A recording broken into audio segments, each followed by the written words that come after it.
নমস্কার বন্ধুরা, আমি বিকাশ। আপনারা দেখছেন তোমার আমার নিউজ। আমরা চলে এলাম আজকে আবার একটি নতুন ভিডিও নিয়ে।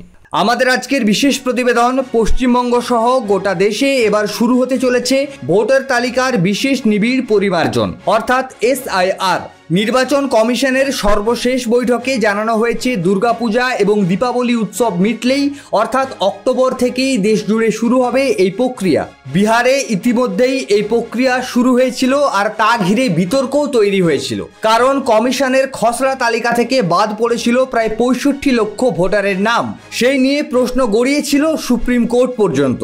এই প্রেক্ষিতেই বুধবার দিল্লিতে জাতীয় নির্বাচন কমিশনের দপ্তরে সব রাজ্যের মুখ্য নির্বাচনী আধিকারিকদের নিয়ে বৈঠক করেন মুখ্য নির্বাচন কমিশনার জ্ঞানেশ কুমার। উপস্থিত ছিলেন অন্য কমিশনার ও শীর্ষ আধিকারিকরাও। বৈঠকের মূল আলোচ্য বিষয় ছিল SIR প্রক্রিয়া। কমিশন আগেই জানিয়েছিল SIR এর জন্য আধার কার্ডকে প্রমাণ্য নথি হিসেবে ধরা হবে না। এ নিয়েই প্রশ্ন তুলেছিল বিভিন্ন বিরোধী রাজনৈতিক দল, বিশেষ করে তৃণমূল কংগ্রেস। মুখ্যমন্ত্রী মমতা বন্দ্যোপাধ্যায় সরাসরি কমিশনকে নিশানা করে বলেছিলেন 50 বছর আগে জন্মানো মানুষের জন্ম সনদ পাওয়া সম্ভব নয়। ভোটার তালিকা সংশোধনের নামে NRC চালু করা হচ্ছে। তবে পরে সুপ্রিম কোর্ট জানিয়ে দেয় আধার কার্ড ব্যবহার করা যাবে ভোটার তালিকায় নাম অন্তর্ভুক্ত করার ক্ষেত্রে, তবে সেটা শুধুমাত্র পরিচয় প্রমাণ হিসাবে, নাগরিকের প্রমাণ হিসেবে নয়। এই নিয়ম আপাতত কার্যকর হচ্ছে কেবল বিহারে। এই অবস্থায় কমিশন বলছে পুজোর মরশুম মিটতেই শুরু হবে দেশব্যাপী SIR।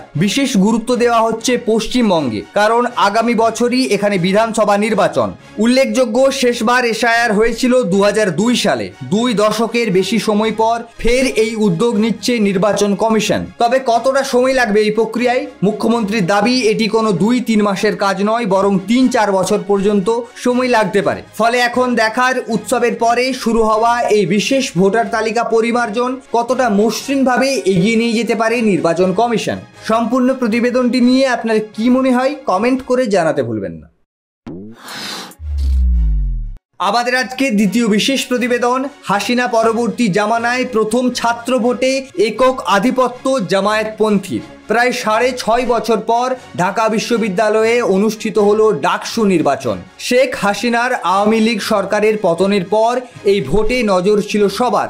শীর্ষ 3টি পদ, সহসভাপতি, সাধারণ সম্পাদক এবং সহ সাধারণ সম্পাদক, সবকটিতেই জয়ী হয়েছে জামায়াতপন্থী ইসলামী ছাত্র শিবির সমর্থিত ঐক্যবদ্ধ শিক্ষার্থী জোট। ভিপি পদে ছাত্র শিবির সমর্থিত প্রার্থী সাদেক কায়েম একাই পেয়েছে 14,000-এর বেশি ভোট, যেখানে ছাত্র দলের প্রার্থী নেমে এসেছে মাত্র 5,500। ডাকসুর 12টি সম্পাদকীয় পদের মধ্যে 9টিতে আর 13টি সদস্য পদের মধ্যে 11টিতে জিতেছে জামায়াতপন্থীরা। বাকি আসনগুলোই জয়ী হয়েছেন নির্দল ও বামপন্থী প্রতিরোধ পর্ষদ সমর্থিত প্রার্থীরা। বাংলাদেশে ছাত্রলীগ নিষিদ্ধ হওয়ায় এই নির্বাচন মূলত ছাত্র শিবির বনাম ছাত্র দলের লড়াইয়ে সীমাবদ্ধ ছিল, কিন্তু অবশেষে ছাত্র দলের খাতা পর্যন্ত খোলেনি। ঢাকা বিশ্ববিদ্যালয়ের এই নির্বাচনে জামায়াতপন্থীদের বিপুল জয়কে বিশ্লেষকরা বাংলাদেশের ভবিষ্যৎ রাজনীতির এক বড় ইঙ্গিত হিসেবেই দেখছেন। সম্পূর্ণ প্রতিবেদনটি নিয়ে আপনার কি মনে হয় কমেন্ট করে জানাতে ভুলবেন না।